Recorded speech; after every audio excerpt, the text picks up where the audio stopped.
Почитуван колега, јас очекував кога ќе излезете да ни кажете дека овој министер ќе ги подобри перформансите на владата во насока на тоа 6 години сте на власт, дека ќе заврши или дека веќе е завршен патот Градско Прилеп со комплетно пробиена нова траса, како е почната реконструкција на патниот правец Прилеп-Битово. Но не го кажавте тоа.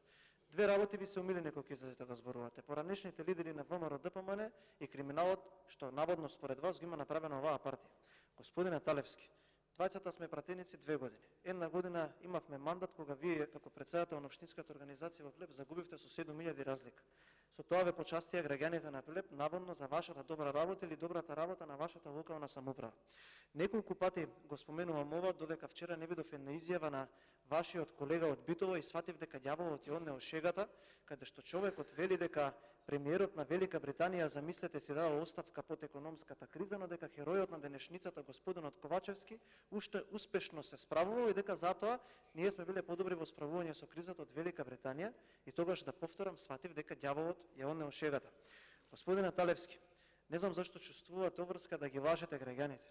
Во овој момент не постои заем на Комисијата за финансирање и буџет што ги тангира единиците на локална самоуправа, а што е закочен. А знаете ли каде се закочени сите тие средства и не се операционализирани? Во министерствата.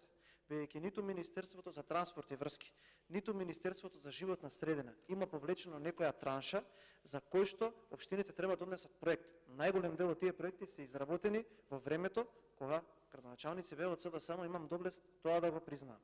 Затоа има еден начин за да провериме дали навистина е така како што кажувате вие и дали политичката клима значително се има променета. Господине Талевски, за една година, дури да прифатам све што кажавте вие, е невозможно да се стопи разликата од 7.000 за која што јас се уверувам дека е многу зголемена. Затоа што 12 месеци подоцна ниту централната власт изгради Ејфелова кула во Прилеп, ниту го заврши автопатот, а ниту па направи 100 км автопат.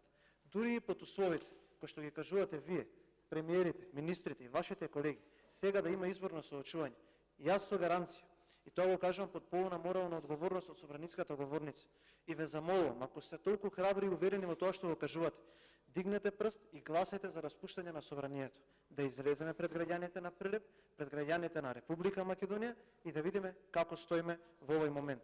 Дали граѓаните го поддржуваат овој ваш концепт на распродавање на сето она кое што се нарекува идентитет или на урнисување на целиот македонски систем, или го поддржуваат системот во кој што моментално може да го споредат во општините. Систем на градење, на проекти, на отчетност и на испорачување на проектите кои што се ветени пред граѓаните. Ви благодарам. Контрреплика Милета.